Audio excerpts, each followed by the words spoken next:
everyone, and welcome to this webinar that is a partnership between Opus V and Laerdal Medical. We're going to talk about the power of preceptor training with high-fidelity simulation. We're excited to see so many of you here today. We have a great program with some great speakers. My name is Brian Bjorn. I'm the patient safety manager at Laerdal, and I'm going to be the MC of this thing. So let me start just by quickly introducing the people that you're going to hear from primarily today. I'm going to start at the bottom, actually, with our speakers. We have Carol Fuller joining us.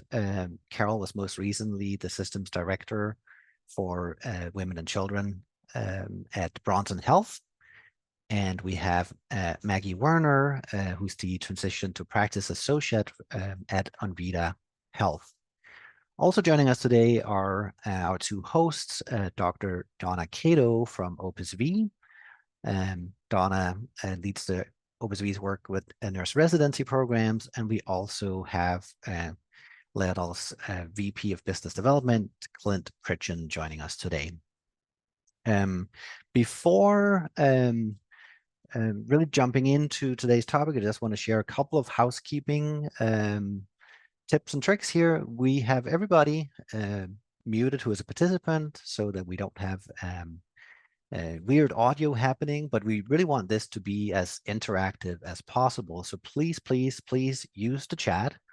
It's there for a reason. So we encourage you to participate in the chat, ask your questions as we go along. We'll have people monitoring the chat and either answering your questions in the chat or bringing some of the questions to the panel for discussion. If for some reason there's something you don't want everybody else to see in the chat, you can also ask specific questions in the Q&A. We'll be monitoring that too. But if whatever you're asking is for general questions, please try to use the chat. We will have time at the end for Q&A too. So hopefully it'll be a very interactive session.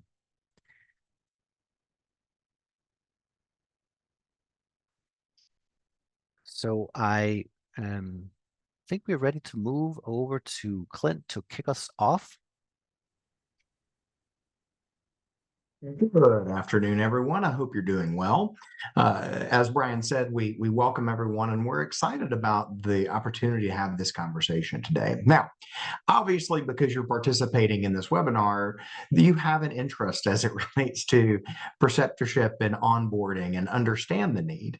But I think it's really imperative that we begin this discussion with a framing of exactly how challenging this is an issue in healthcare. And I think all of us would sit here and go, yes, we understand that nursing retention, general clinician retention, and engagement is important. But what has been really interesting is that over the last 2 years, it's moved from the third concern of hospital administration leadership to the #1 concern. And as we look at different statistics that you see on the screen, it's not just about the relative matriculation, it's also about engagement. And what we find as we look at many of the studies and discuss with actual healthcare workers, what we find is a lot of that lack of engagement or disengagement is due to a lack of feeling comfortable or equipped to handle the relative challenges that are facing individuals on a daily basis in healthcare system. And so I think you can see that last statistic. It's very interesting that self-reported 41% of nurses rated their own patient safety competency as below average. And so what the big question becomes, what are organizations doing about it? You know, as we think about, Trevor, if you'll advance, please, as we think about organizations being acutely aware of the challenge, what are they doing? One of the things we'd ask is, and you can put it in the chat, how is your organization tackling this challenge? What you see below are some of the common responses that we've seen across North America from various organizations. The one thing that you'll notice is of these 4 different solutions, what is the only solution that attempts to address the problem before it begins? It's really the residency onboarding. Everything else is trying to solve a problem that already exists, as opposed to helping clinicians feel more prepared and more engaged from the outset. What's interesting as we think about this and germane to this conversation is a lot of times when we're talking about onboarding and we're talking about engagement, we spend so much time focusing on the preceptees, which is incredibly important. But we know that you're only as good as your instructors.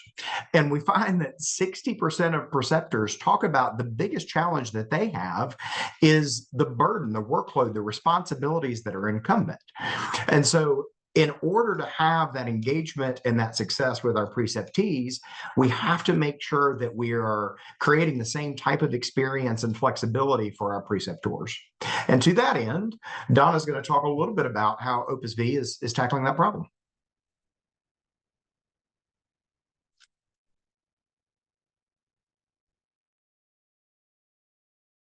Okay, can everybody see me?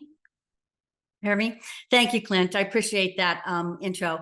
So at Opus V, I'll just introduce ourselves really quickly. We are a workforce development solutions company that helps organizations really leverage investing in organizational development and professional development for their employees.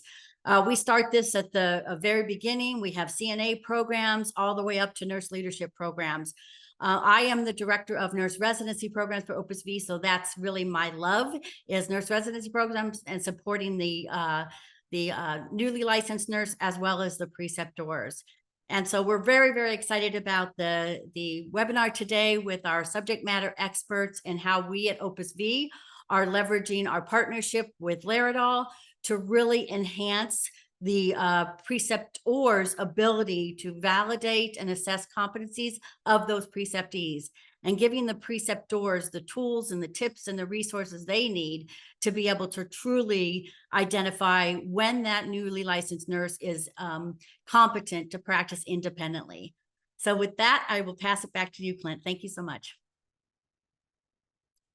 Absolutely. I think the only thing we would add is, as we're going through the discussion today, one of the questions we'd love for you to keep in mind is, how do you standardize that experience, both from a preceptor or preceptee experience and journey in their learning journey? One of the things that we found in combination with Opus V is blending a standardized approach to simulation has been incredibly beneficial. But more than that, it's being able to provide actionable insights. And so as we go through the conversation today and you hear from our guest speakers, I'd encourage you to evaluate and think about how is your organization equipping you to help your teammates, your peers, your colleagues evaluate what really is going to make the biggest difference. And so with that, Brian, I'm going to hand it over to you to get this party started.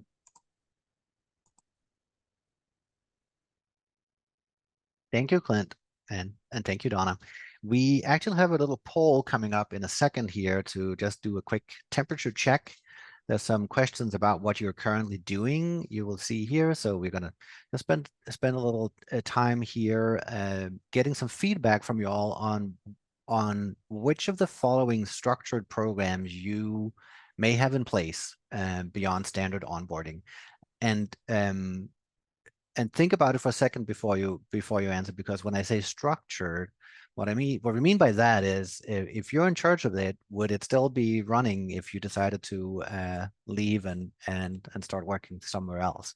If that's not the case, we probably wouldn't call it structured. So the answer options are: you have a structured nurse residency program only, you have formal preceptor training only, you have both, or you have what we call homegrown programs. So it's not doesn't fit with one of those descriptions, or you have none of the above.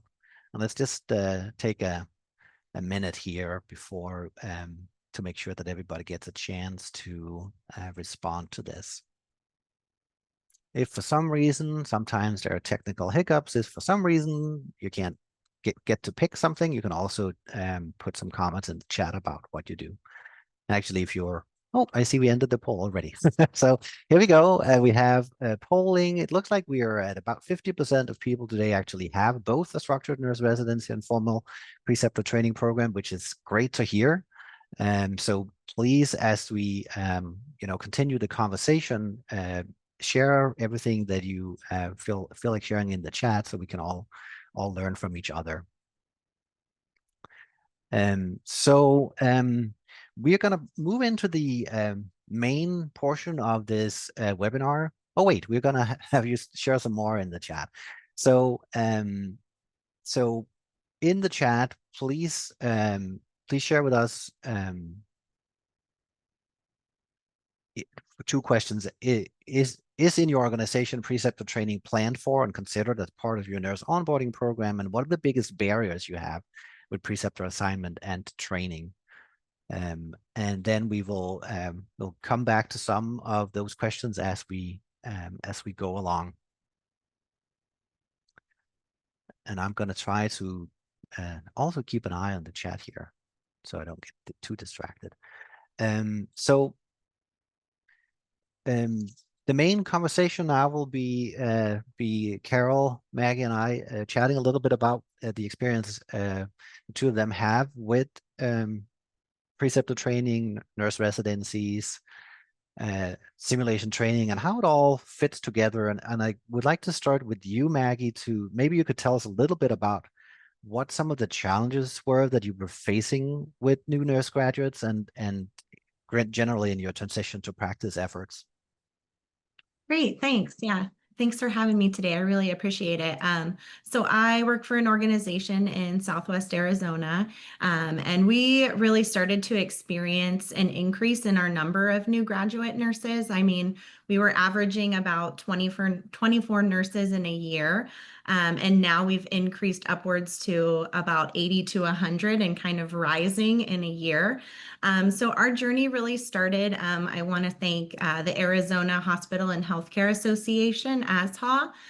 We got involved in a state-funded grant to collaborate for standardized preceptor and new graduate nurse training, and that was with OPUS-V. So the OPUS-V program provided structured preceptor education and training, which anyone in nursing in this call probably has experienced a wide variety of nursing preceptor training, such as modules or just job opportunities on the fly learning. But OPUS-V's program really directly structured their evidence-based practice preceptor education to meet the standards of the new graduate nurses training timeline and education as well. So with our influx at our facility, we were realizing we really need some standardized education. It's what the new grads were needing, what they wanted, but also our preceptors. Like we mentioned at the very beginning, we often focus a lot of our time on the preceptees, but our preceptors are really looking for structure, resources, and tools when it comes to their education. Thank you. And you already mentioned a little bit, but can you talk a little bit more about what drew you to OPUS-V's residency program specifically? Yeah, so specifically, like I said, we got involved in a state-funded grant since we're in Arizona through ASHA, and the OPUS-V program structured both the preceptor education and also the new graduate education. So it had a lot of concepts that tailored both of the tools and resources that preceptors were looking for to exactly what the new grads needed. So prior to being involved in the grant with ASHA and with OPUS-V, as an organization, we had kind of what you called on the poll question, those homegrown classes. We were always looking at learning styles and some of the core concepts when it comes to preceptorship, but our preceptors really needed more. They wanted tools, they wanted resources, they wanted standardized training and practice, which OPUS-V does provide. Thank you. So, Carol, I'm basically going to ask you the same question as what are some of the specific challenges that you were facing, both in nurse onboarding and I think generally with providing training and education opportunities for your nurses? So I'll say that as I was just glancing at the chat as Maggie was talking, everyone has posted not enough preceptors, too many orientees. Springtime's a problem. We have formal residency, but we don't have formal preceptor programs. And we certainly faced the same thing. And we all know, where do our new hired RNs usually go in OB to night shift. And then we have preceptors on night shift that maybe only have a year of experience themselves because our more experienced nurses are on day shift. So it's a real challenge to make sure that we're facing those real situations with experience.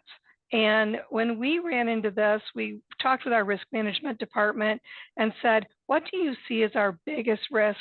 And they came back with a very detailed simulation is very lacking, and definitely simulation as the whole team. In other words, the providers, the midwives, our nurse aides, our staff, all of them, our residents, our new hires, our orientees, was really there wasn't a formal way to do it. So when Accelerate was presented to us, it was a way to accomplish some of those things. Give the preceptors some help in handling some of those emergent training situations, but also teaching those preceptor skills about how do you debrief after a situation that didn't go as well as maybe you would have liked to have gone. So all those things really were there with the Accelerate program that really added to our formal residency program. Thank you. And actually, I'll post this as a general question for people in the chat. How are you using or not using simulation, and what are the barriers that you're running into when it comes to incorporating simulation training as part of both your preceptor training and the way you train your preceptees? Maggie, so looking back at your experience with using Opus V's tools, what do you think has been the most impactful part of that for both your, actually maybe split it up both and think about both in terms of preceptors and the new nurses? Yeah, absolutely, Brian. Really most impactful was just standardization alone. I think whenever we all are researching for preceptor training, what's the best education for our preceptors, we were doing that separate from the new graduate nurses, right? It wasn't kind of, well, what's going to benefit the preceptor and the preceptee? So the standardization from the Opus V program has taught that connection. The use of the competency validation tool that is built within the program, or as we refer to it as the CVT, just for a little bit short, practices within domains. It helps practice and helps with risk mitigation. For example, so we had a new graduate nurse working on a med-surg unit, as we talked about, typically moving to night shift, like Carol mentioned, once they're flying solo and off orientation. But this nurse in particular had been working previous years in a different role as an EMT, so different scope of practice. The transition to professional practice as a nurse at the bedside was becoming difficult. Spending years doing certain tasks as an EMT and then kind of turning into this other role at the bedside can often affect many of our nurses. So the CVT was really helpful because it helped break down the domains for this nurse, who was very good with skill-based practice, but we needed to look at very goal-specific milestones. So we saw a benefit to having a slightly extended orientation for this new grad, which made more success, and then practicing more safe practice as well. So I truly believe the concepts from the preceptor program help to build the competence and the confidence for our preceptors as well, alongside validating those nurses' skills from not just a checklist, but as a whole from these domains. So maybe giving some comfortability to delegation and scope of practice that we often would say, oh, that'll come with time, that'll come with practice, but really targeting that was a barrier and breaking down that for the nurse specifically. So I know for the preceptors, they're always asking for a tool. I need a tool, I need a resource. What can I use for my new graduates? So I think it works hand in hand together, and that's what has been the best success. There's a question in the chat that I think actually follows very naturally from this. It's someone asking, or someone just stating that they have difficulty wrapping their heads around how to make standardized preceptor simulation for many different departments. I don't know if either of you want to take a stab at answering that one. Maggie, I'll let you take that to start with. Yeah, so that was the big barrier for us at the beginning when we sort of were focusing solely on residency for the new grads. So, you know, a lot of the skills specific simulation, low, medium, high fidelity training was being presented to new graduate nurses during kind of a short period of time in their residency. So, you know, a goal with these programs is to also give that training and the tools to our preceptors as well, because we want to elevate their role in the training process and get them involved to some of those more collaborative simulations like you were talking about, Carol, where the provider's involved, the nurses are involved, and really expand the simulation. So I wish I could say how to make it easier other than these standardized programs and curriculum really do play a big part. Thank you, Maggie. And speaking of this whole balance between, maybe Carol, you can talk to us a little bit about that. How does simulation support personalized competency development, but also you know, make sure that everybody knows how to work in a team? I think that is really what Accelerate added to the simulation, because as many hospitals, and I've seen it in the chat, have standalone sim centers or have sim centers that they can access, the Accelerate program brings the simulation center to the bedside and actually into your environment. And what we really found by doing that, it took the didactic work that we like to do as sort of in an actor's kind of situation. I see someone just use that term, so I'm going to steal it, but into real life, and actually have the nurses working alongside the residents working alongside the docs. I had one physician in one of the simulations say, "It's not fair. We don't get to see the whole thing. You don't call us right away." And it's like, well, you're not generally in the room when the emergency starts. So we called you like we would normally call you. But it was really kind of cute because it was like, but I missed like to see what was going on beforehand. So I think it is about being in the environment. That what that does then, especially for the preceptor and the orientees, is to see everyone working together and finding that everyone has a piece to play. You don't have to know all of it. You have to know how to communicate with each other to work on each other's skills. And I think that gives the preceptor in the moment, especially with those night shift staffers that feel like, oh, if we get an emergency, we don't have anybody here who's experienced. Once you can run through those simulations a few times, when something actually comes through the door, the game is played a whole different way.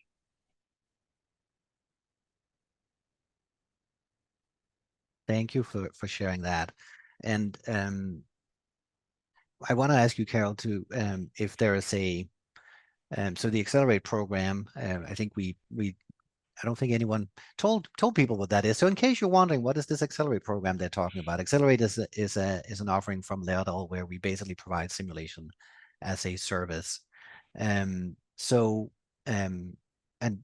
we have done that with Carol's team for a stretch now. So Carol, is there a story or a single moment from your experience working with Accelerate that really stands out to you and you think would be good for the rest of the call here to hear about? I would love to share a story. So I have lots of them, but I'll share the one that comes to mind that Brian and I've talked about a few times. And, you know, I had two hospitals that were under me in the system. One that delivered about 3,800 deliveries a year, considered the regional Southwest Michigan hospital for high-risk deliveries. We have a level 3 NICU there. And another hospital that delivers about 1,000 deliveries a year, considered a low-risk hospital. Well, when I brought simulation in and Accelerate, it was a very easy sell to my small hospital because they didn't have a lot of resources to do simulation right with the right equipment with the resources. They only had a shared educator.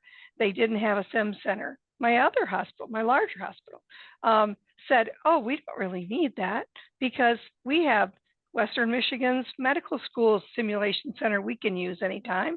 And we already do sims a little bit. Well, we had some of them come to our low risk hospital simulation accelerate program. They said, wait a minute, how come we didn't get it? So we still had some naysayers amongst our regional center. And however, after we did the first round of accelerate, we put almost 100% of our staff through. And I don't know for most of you who are on this call, but putting 100%, that's providers, nurses, midwives, all staff types, and engaging the ER, the ICU, the blood bank, anesthesia, all in the simulations, and almost 100% attendance is pretty hard to achieve. Well, shortly after, about a week and a half after, we had one of the bad emergencies come in, a very, very high risk, hypertensive crisis patient, seized, went into full arrest, emergency C-section, you name it. Very good outcomes, I must say. And the physician who was on was one of my naysayers. He was one of those who said, oh, why do we have to do this? Carol's making us again. However, he wrote me an email the very next day. And it was a very long email. And it started out with the emergency from last night. That was the subject. I was a little dreadful opening that up. But it was an amazing email from this gentleman who now, as a physician, as an educator, is our biggest proponent of simulations on the unit. Because it happened on night shift. It happened when we had a lot of inexperienced nurses working. And his comment to me was this: because we did the simulations together, because everybody attended, the outcomes were fantastic. Everybody worked as a team and nobody lost it. It was an amazing situation. So truly, he's one of my biggest advocates now for Accelerate, but truly wasn't beforehand. So I think it's about how you use it and what you make of it. Thank you. It's such a wonderful story, obviously, because it had a good outcome, but also there's nothing quite like turning a naysayer into an advocate. You probably can't find stronger advocates than the people who used to be very much against whatever it is you want them to do. So just switching gears just a little bit, I want to hear from you, Maggie. How do you measure success in your nurse residency program? And maybe with nurse onboarding more broadly. Yeah, absolutely. So I would say our measurement of success for the onboarding programs and residency included, as that sort of just a pathway that our nurses start from the very beginning as students in our organization. It really is just from the success of the nurses. So of course, always striving for retention, but sort of retention to our organization looks really just like growth. So our measurement of success comes from the growth and the development of the nurses within the organization. I think we see the success from onboarding, residency, the Preceptor program, in the form of how they've developed from students becoming successfully practicing new grads. We promote and encourage our nurses to become successful preceptors, take on leadership roles as being charge nurses. So success and retention for us is really building the professional nurse, which is what I think organizations are really looking for now, that this well-rounded, professionally practicing RN. So whether they're retained in the organization in a leadership role, maybe they become nurse practitioners, that to us is successful, right? We have developed those nurses. Much of that is in part of our organizational professional development program. It's coordinators, it's educators, and then the encouragement of lifelong learning. And a lot of that all came from being partners with ASHA and Opus V, because they provide those resources to the preceptors, to the new graduate nurses that, okay, you've just finished nursing school. what are you going to do next? Now you're going to be a new grad. Now we're going to be a preceptor. Now we're looking into new leadership roles. So really the success is that our nurses become successful, that they grow in the programs and from the resources and training we've provided them. Thank you. Actually, Carol, I'm going to just ask you the exact same question. How have you measured success in your programs? Yeah, I will say that with the Accelerate program and using that as our simulation, it made a difference in the data. And Laerdal, as Opus V, has some really nice data. And I know we kind of breezed through that one slide a few minutes ago, which was the data that each hospital is provided after their Accelerate simulation event to look at how you do as an organization overall. And that was data that my providers really wanted to see. My administrators definitely wanted to see it, to see how were we doing, but then also how did we compare to the last time we did it. And that was amazing. The staff were excited about that. That's posted in the hallways for everyone to see. This is what we did 6 months ago, and this is what we're doing now, 6 months later, in meeting ACOG standards and meeting A1 standards, in following our own policies and procedures, in the timing of our first meds. Michigan AIM is a very big quality initiative, and there are some very specific standards there. So having that information in an actual data set made a huge difference to our success in being able to pay for it again the next year, because there was actual something to show. And I know when we do our own simulations, sometimes actually having outcome data is not as easy to put together. So you went ahead and answered another question I wanted to ask you, which was using how you're going to use data for buy-in from the executive team and other stakeholders, because that's something we often hear, right? That simulation programs or residency programs, and what are you? They're just a cost. So how do we actually demonstrate value? But maybe instead I can get you to, because a challenge came up here in the chat, that pointed specifically to unit managers and their buy-in as a challenge. So do you want to talk to us about that, Carol? Sure. I saw that pop up just as I was talking to, and I thought, oh yeah, been there, done that. I think what you really have to do is engage risk management. That is the biggest piece that I did, because once risk management can say, hey, your simulations are pretty weak. Joint Commission's maternal levels of care require simulation. Your Joint Commission surveys are requiring simulation attendance records.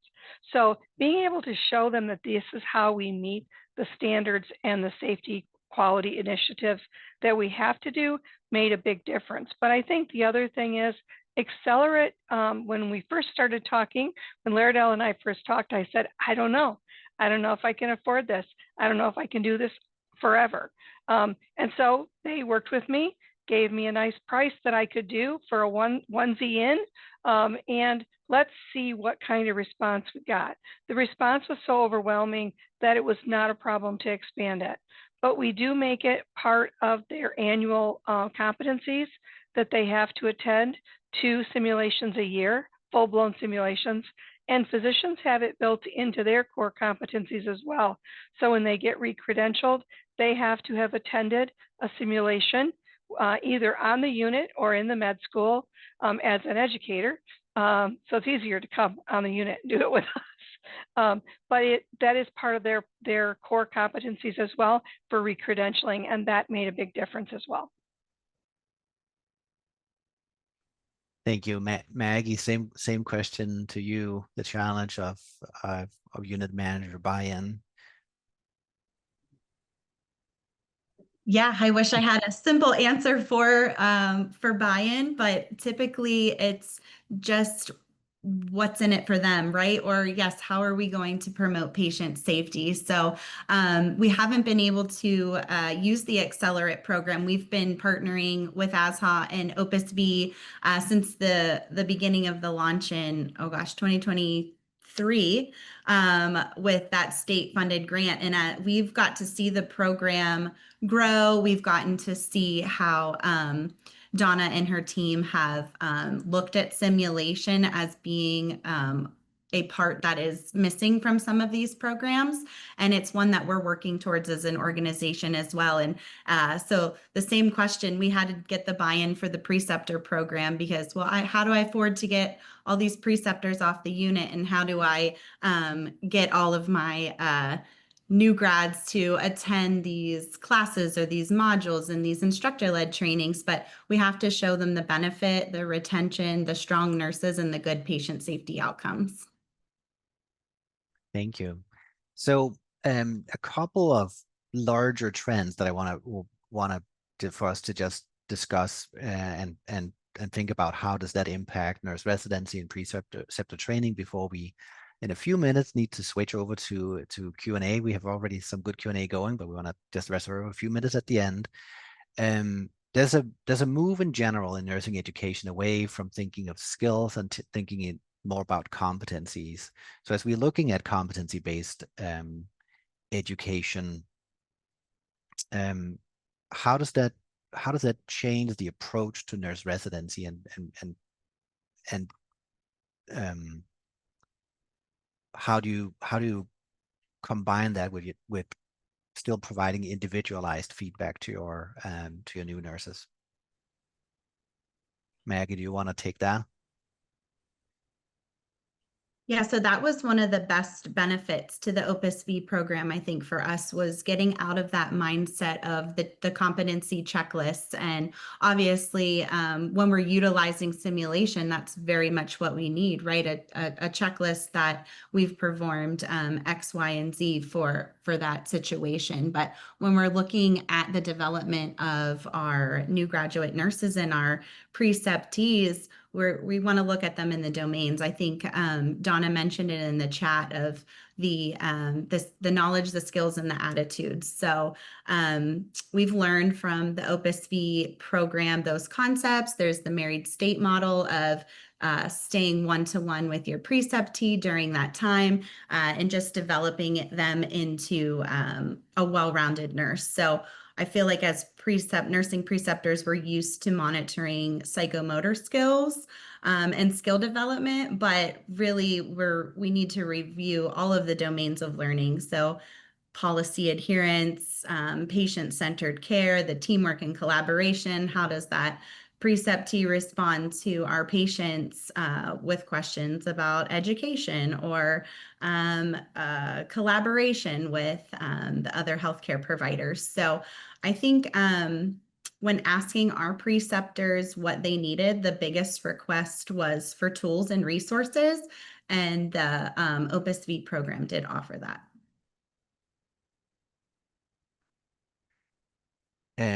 So another question, residency models are not really new in healthcare. I mean, physicians, as far as I know, have almost always used some format of that. I know pharmacists have used it for many years. Why do you think it has not traditionally been more common in nursing? And do you think that this move into competency-based education broadly will make it clearer that a good residency program actually is necessary for new nurses to have a successful transition to practice? Carol, I'll let you kick us off on that one. I'll be glad to kick. I will say there are some segments of nursing that have had residency programs for a long time, but there are also a great many that have not. So I'll use med-surg as an example. They weren't usually an area that was a residency program, but OR and OB that have very, very long education tracks oftentimes had that residency program so they could work on teaching some of those skills in tandem with their clinical time so that they weren't doing all their didactic up front and then trying to remember it all when they hit the units. So I think putting it together for more areas and making it more accessible. And then we also all know that we all are working under limited resources anymore. There's none of us, I don't think there's a healthcare system that's probably on this call that hasn't been told, do you have to spend that money?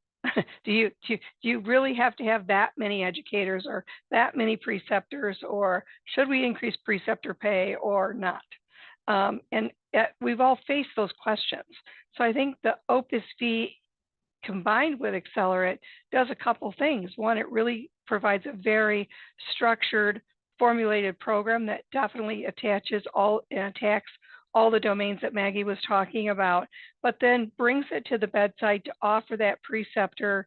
How do you debrief after a situation? How do you make sure people are communicating during an emergency? And what role should you play as the preceptor versus taking over for your orientee? When you're in the crisis, the best thing to do is to bring them along with you, not do for them.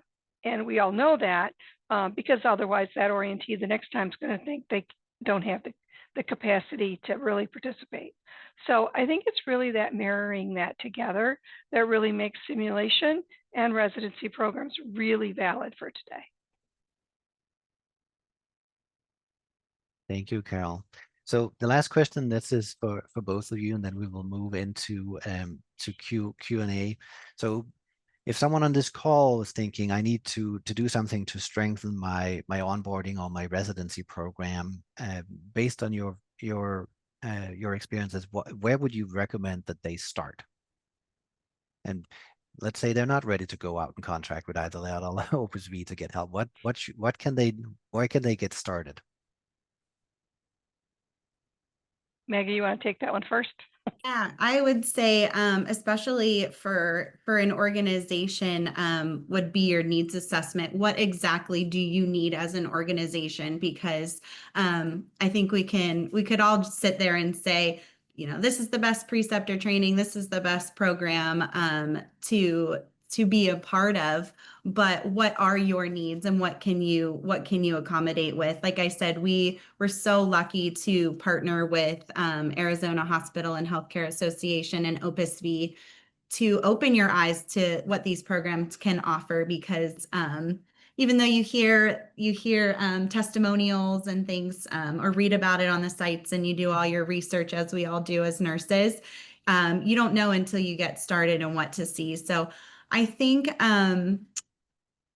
that the organization has to have the means, it has to have the positions to execute these programs, because there's a lot of work that comes behind them. But looking at what is your connection to your academic institutions as well. I think, as Carol mentioned, that, you know, one bigger facility said, oh, well, we have simulation at this one location, so we're good. But what does that really look like, and how is it getting to the bedside for your preceptors and your nurses?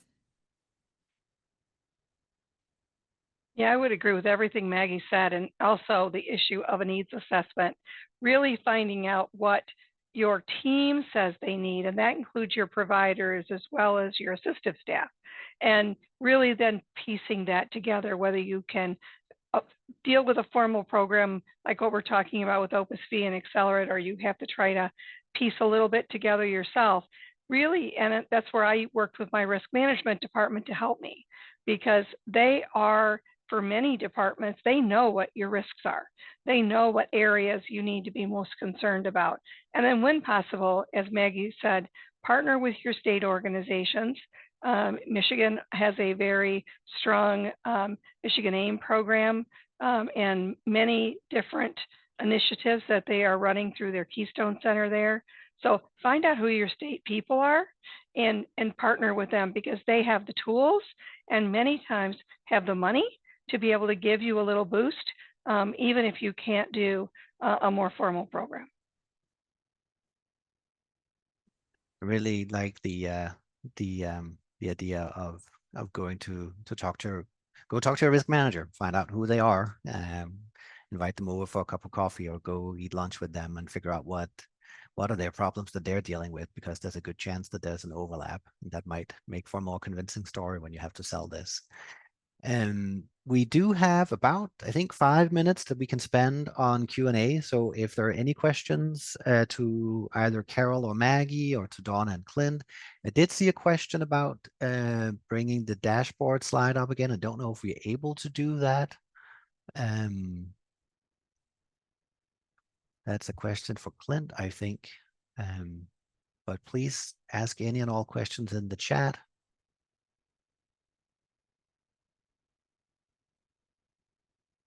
Absolutely, everybody. What you're seeing here is, we talked a little bit today about standardization and the Accelerate program really being simulation in a box, right? And so for the purpose of this conversation, pairing nicely with Opus V.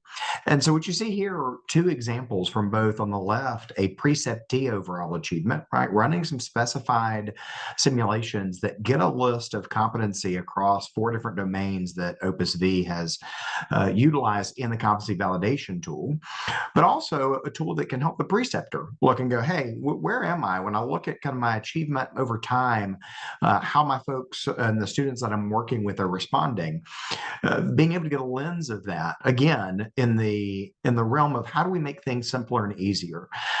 And one of the things that we know, and Carol and I have had this conversation many times, the blessing and the curse of healthcare practitioners is they want to help so badly that if there are 10 holes in a dam, they'll stick all 10 fingers in the hole.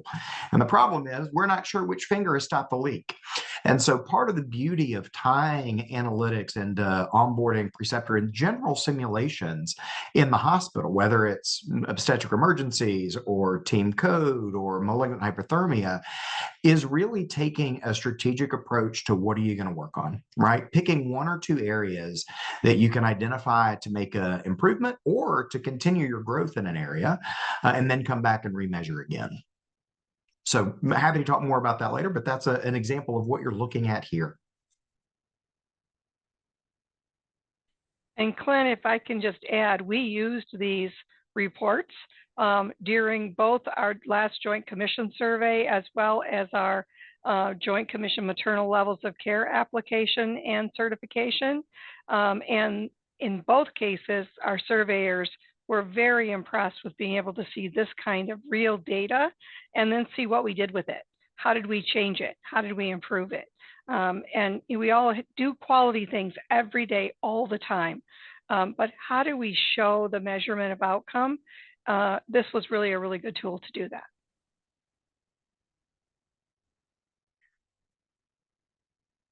There is a questions about the simulations and whether they are communication based and how to react to new grads actions.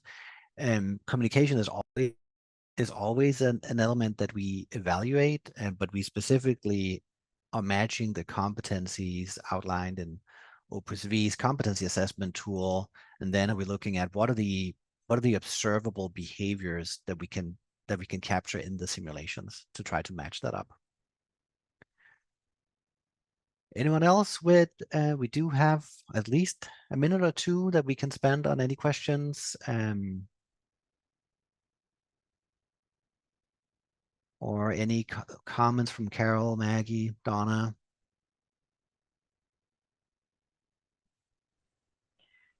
Brian, I'll just say just a real quick wrap up from my perspective.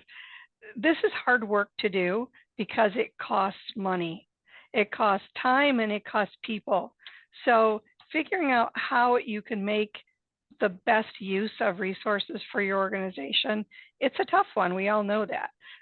So really to figure out what your organization is capable of doing itself and where it needs help. Because the story I gave, my one organization was sure they didn't need any help until they saw how that went and how well organized it was. We had the blood bank getting blood. We found out that the blood warmer was buried somewhere in our OR, and it took a good 5 minutes for someone to dig it out. It's that kind of stuff that really, you can't really say is money driven, but really makes a difference when it comes to the outcome of emergencies, no matter what unit you're on, no matter where. And teaching the preceptors and orientees, as well as the staff, to see those things before the emergency is really key. Thank you. I don't think we had planned for a closing statement, but I really like it. So, so I see, Brian, Donna, I was just going to weigh in on that too, is what Carol said, is we don't have the luxury anymore across the healthcare industry to do education that doesn't have that ROI or that impact at the point of care. And so I think what we're really trying to do with our content experts and our, our level of expertise in instructional design and simulations and clinical practice is to really hone in on the education that's meaningful and impactful and demonstrate that through those outcomes that Carol talked about.